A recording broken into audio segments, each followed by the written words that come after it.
Hey everyone, it's Melissa. I wanted to do a very quick video continuation of Is It Worth the Hype? I've got a full house here. My daughter lives on the street. They got a mouse in the house, and so she came down here until they can get rid of the mouse, and I don't blame her. Don't like those things at all. Okay, so I'm going to start off right quick with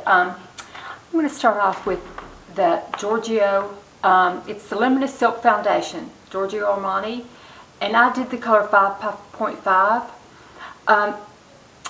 Gosh, this is a really good foundation. I use it a lot. It can get a little oily on me, but especially in the winter time, it's just such a beautiful finish, a beautiful foundation to use. So I think it's definitely worth any hype that it has ever gotten. And it's just, I think it's one of the best foundations out there. The next one is by Laura Mercier. A few years ago, it got really big with the Laura Mercier. You could go to their counters and they would teach you how to tightline. So you can, it's a cake eyeliner, and then it comes with a little brush that's just real thin and very flat. So you wet it, and then you can lift your eye, and it's very easy to tightline that way on either side. They show you how to do it at the counter. And it was the first time I had put things up there before, but it was the first time I ever learned how to officially tightline. So I think this is one of the best ways to tightline. A lot of times I'll just kind of slightly open and take a pencil and do it that way. But this really gives you a nice fullness of your eyelashes, of your top eyelashes. Plus, you can use a smaller brush, and it's a good eyeliner to use to make a wing. So I think it's very much worth any investment. So the next one is, my opinion, the Naked. Make sure I've got upside down. The Naked, or I say Naked in the South, and the Naked 2. I think these eyeshadows are fantastic. They're easy to put in your bag.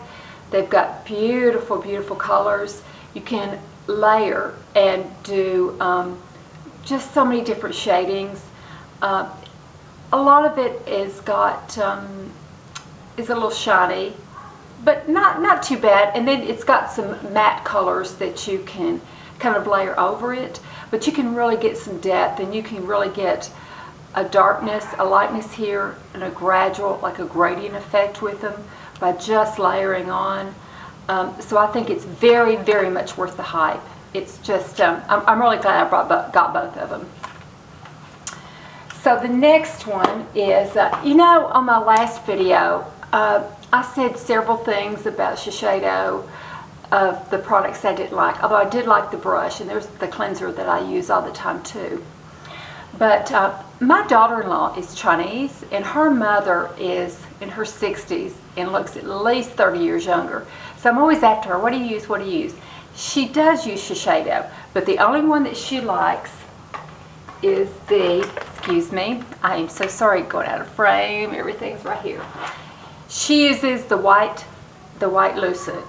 She uses the cleanser, she uses the toner, and she uses the serum and the day cream and night cream. So I got, actually, she got for me, like for Christmas, they had like a set where you got all the different products. And I really, Shiseido is a gluten-free company. If I start getting, to me it's about the third or fourth best skincare line that I have used.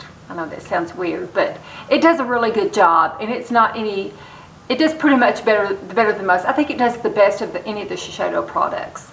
I don't know why there would be such a difference, but she noticed it, and I did too, after she pointed it out to me, that it does, this is the only one she'll use. My dog's barking. My grandkids are playing with the dog.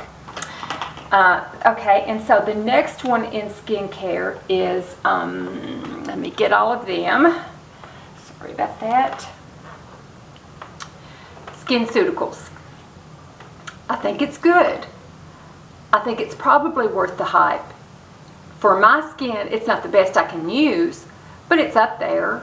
It's good.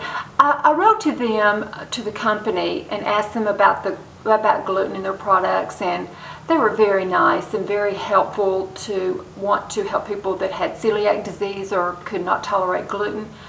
I got the age interrupter. I got the CE serum, and I got the retinol 0.05 and the serum 1.5. I've used it some. I don't reach for it all the time. It's not as good as Obagi, and it's been compared to Obagi a lot.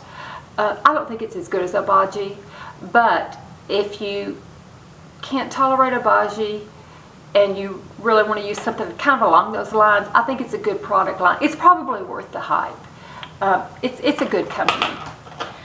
Okay, and I've done that. Okay, the last one, like I said, this is going to be a really short one, is Lancome Génifique.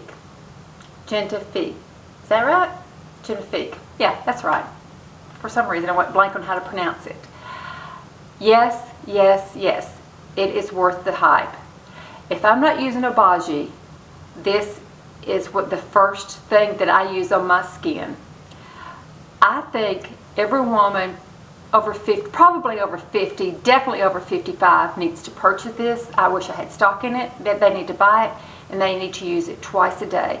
I just think it is one of the best. I don't know why. I don't know what's in it. It's probably nothing scientific, but I just think it is the best serum that you can buy. I think it works better than a vitamin C, the pure vitamin C, the purest, freshest that you can get. I would take this over that any day.